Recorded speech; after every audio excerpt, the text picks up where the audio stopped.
All right, as always, it's interesting, right? That just never, whatever. 21 miles, 35 minutes, 231 watt-hours per mile. I've done so many brake on FSD offs, I've forgotten how many I did. It's just crazy. I think at least 3 times. So one time I wanted to switch lanes and there was no reason not to switch lanes. And FSD started moving and then he came back, then moved a little bit and then came back and canceled the turn signal. Okay, brake on FSD off, move the car. We're going around a slower moving car. What's the problem? Come on, man. It's just stupid. The one that really got to me, I guess, is we're on Anderson Mill, and we're behind this slow-moving pickup, pull company pickup. He's down to 37 miles an hour. At first, FSD does turn on the turn signal and starts to go out, but then sees a Ford F-150 coming up the road from behind us and says, "Oh, I don't want to block him. I might get in trouble." Cuts back, turns signal off. All right, so next time the traffic clears up, brake on FSD off, move the car, go by. Why, in a 45 mile per hour speed zone, would you prefer to follow a slow moving pickup than to go 43 miles an hour in a 45 zone? I have no idea. All right, so anyway, there's some of those things where I knocked FSD off.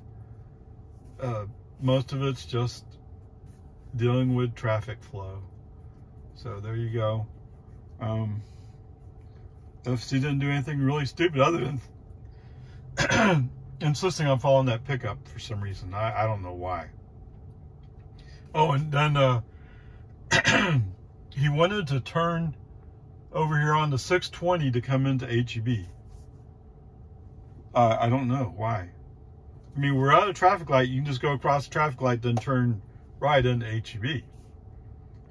Okay, it's kind of weird to me.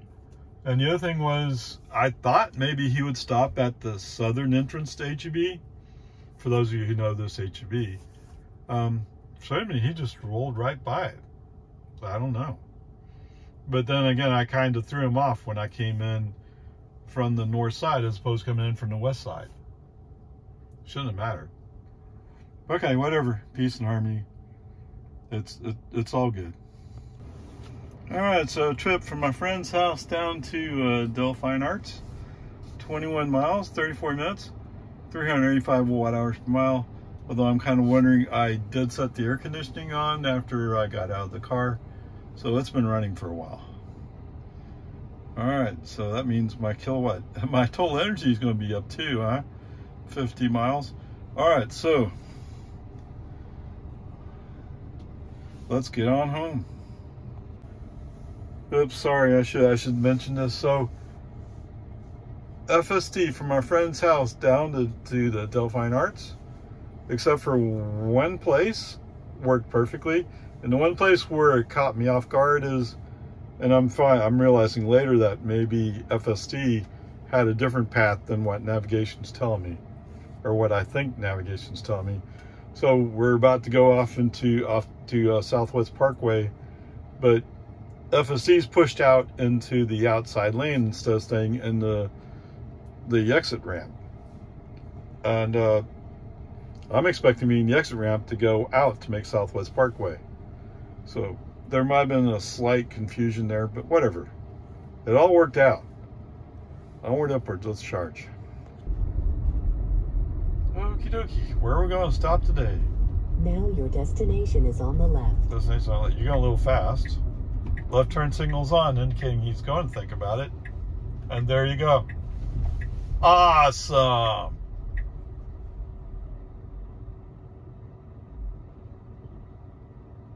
It's okay. You're parked, right? He's still thinking about it. All right. Welcome home. 44 miles, an hour 3. The estimate was right, just about right on. 216 watt hours per mile. So for the estimation, wait, what? That's interesting. Okay, so I use 0.4% more than expected, so that's largely green. Of course, yes, yeah, a couple places I sped up a little bit. Okay, fine. 0.1% for driving, whatever. 0.1% for climate. Wow. But wait, then there's 2.2% for elevation and 0.2% for everything else. That sounds like 0.6. Even if you take off, oh, this is a -1.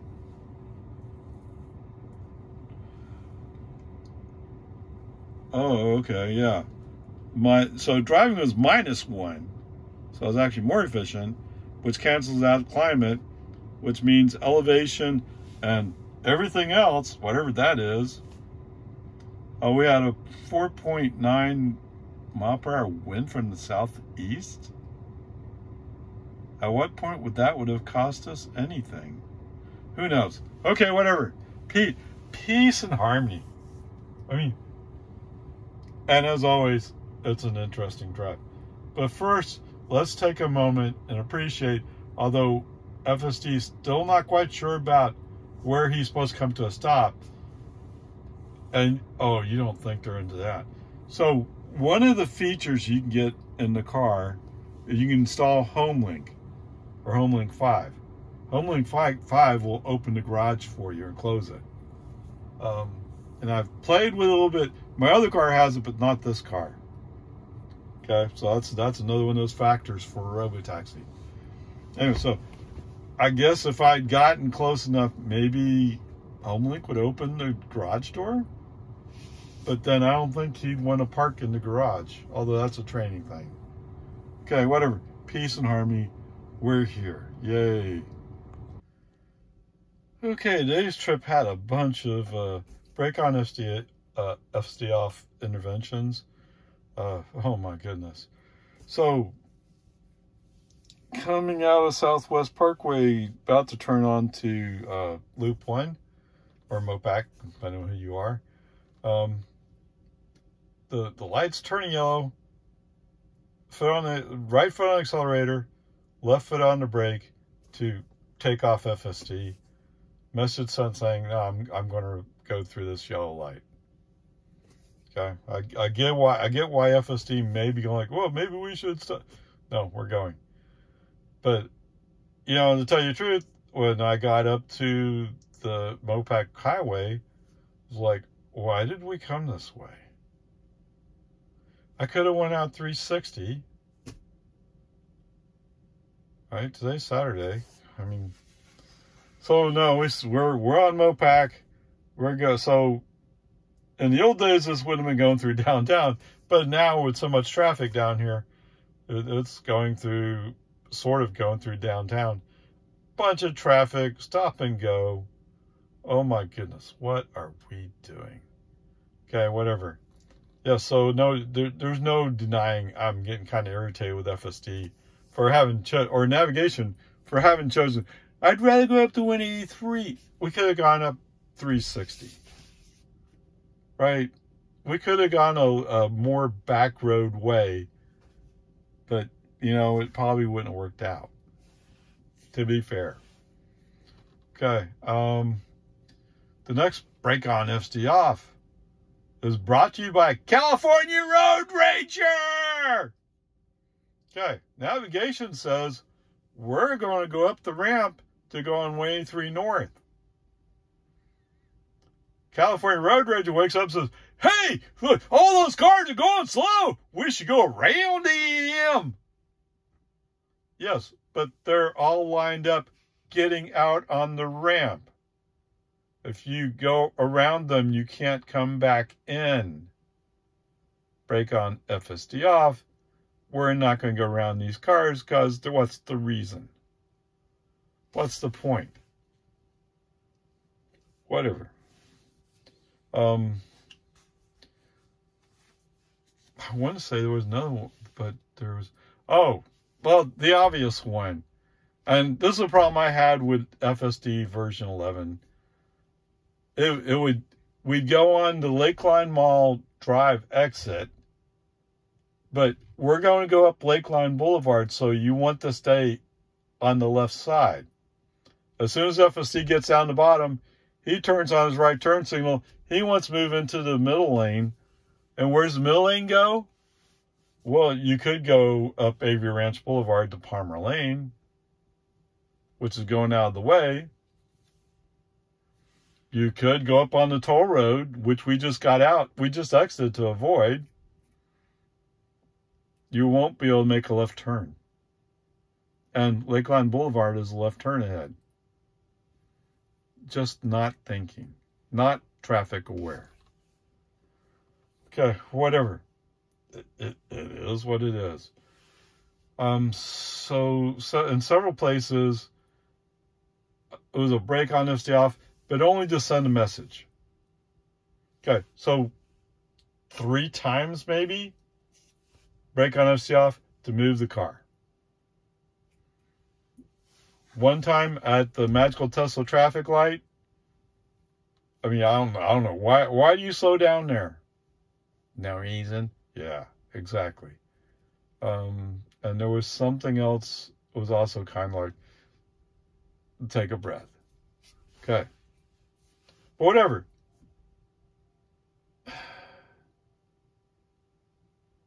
The one place it was really good was that drive from my friend's house down to Dell Fine Arts. That was good. Only one intervention and possibly, one break on FSD off. And that might be confusing crossed wires. Confusing communication. Right? Because the way navigation read, I should be going to the right. FSD wants to go straight. But if you go straight, there's still an exit up there where you could get off and go to Southwest Parkway. It just won't be quite as smooth as going to Southwest Parkway exit. I don't know. Okay, whatever. Peace and harmony. So given the, and for some reason, it's mostly 1431 that's giving me problems, right? Mopac was a little bit, yes. But as long as I'm willing to tolerate. So, yes, there was a bunch of human foot on the accelerator to get him up to speed. And what is the message he pops up? Oh, cruise control will not brake. Well, if you were going the speed that's set, my foot wouldn't be on the accelerator. Go back and ask Uncle Elon which one is a more important priority. Going slow so the human driver's put his foot on the accelerator, or just going the speed that you're supposed to be going?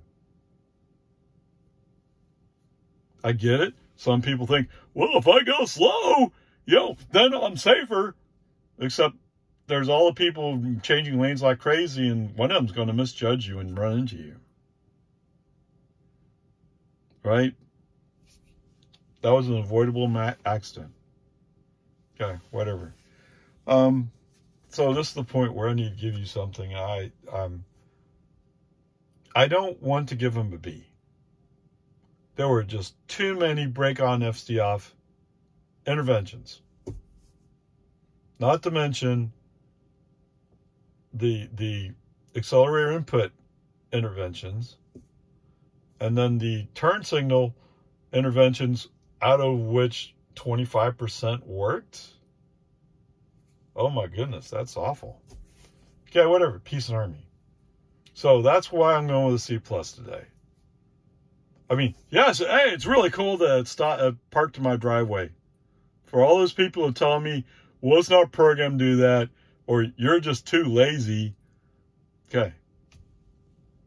Well, so I didn't tell the car to drive into the driveway. The car figured it out himself, which means he was programmed to do it. Okay. For the guys saying I'm too lazy, well, it's for a taxi delivery, a taxi pickup. If you have a driveway, it's better to be picked up in your driveway than out on the street. That's kind of a duh thing. But if you never ride in a taxi, you don't know these things. Okay? Yes, I'm blasting you. Okay, whatever. There you go. Onward, upward charge. All right, so my total trip today was 94 miles, used 24 kilowatt hours, and averaged out to 259 watt hours per mile. Oh, well, so I better say one thing about energy, not to make excuses, but I'm making excuses. Okay, so I had camp mode on while I was out at the Dell Fine Arts. I had some stuff in the car that really should be kept cool, so I used camp mode to keep the car cool inside. So the energy use might be a little bit high. Although 259 is pretty reasonable, actually. Okay, whatever. So 24 kilowatt hours, $2.64. Right? All right, so your ICE car comparison, and I'm stunned when I look this up. I don't know. There must be a mistake. Okay, BMW X3 M40i. For some reason, I'm coming across 30 miles per gallon. I don't know how that's possible. And I'm pretty certain that the person who made sure this car got picked, he's not getting 30 miles per gallon. He's too busy zooming up and then slowing down, zooming up. That's how you burn gas. Or extra gas.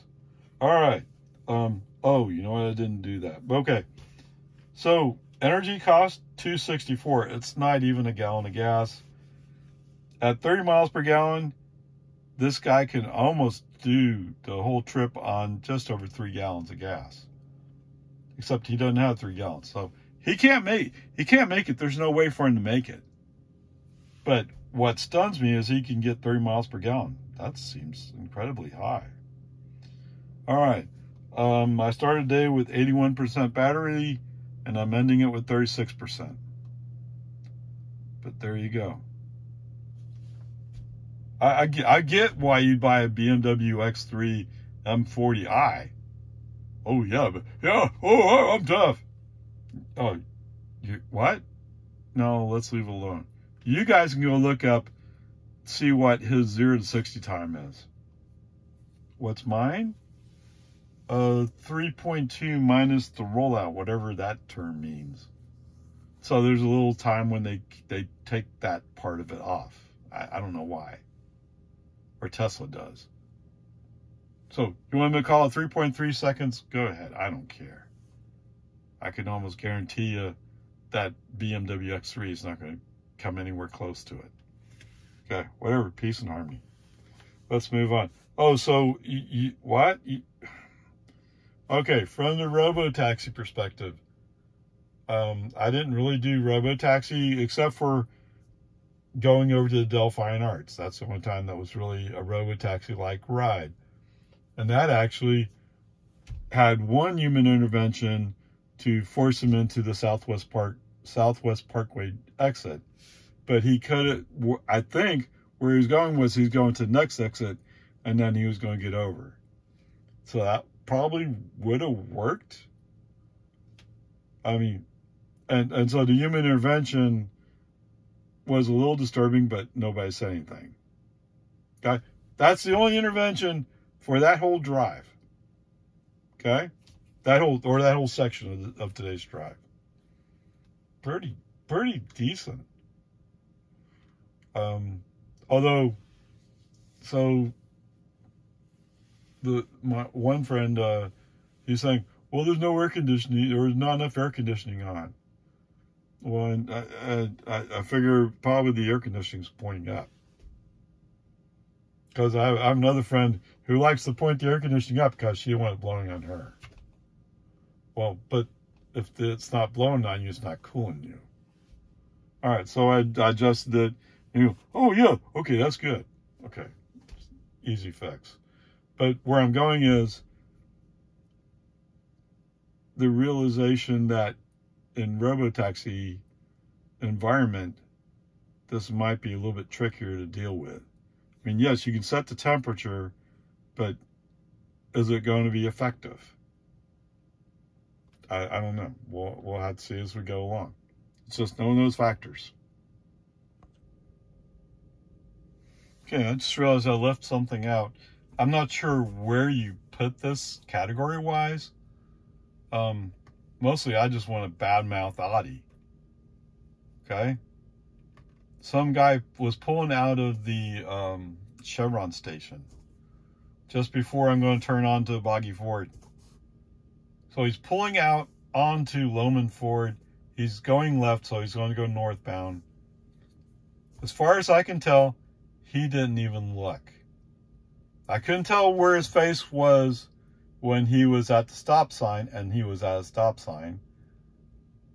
So he did stop, but then he proceeded to go out onto the road. The 2 times I could see his face, the one time he was definitely looking down at his passenger seat. Was he doing something? He must be preoccupied with something. And another time it looked like it was a similar thing where he's not looking up the road at me.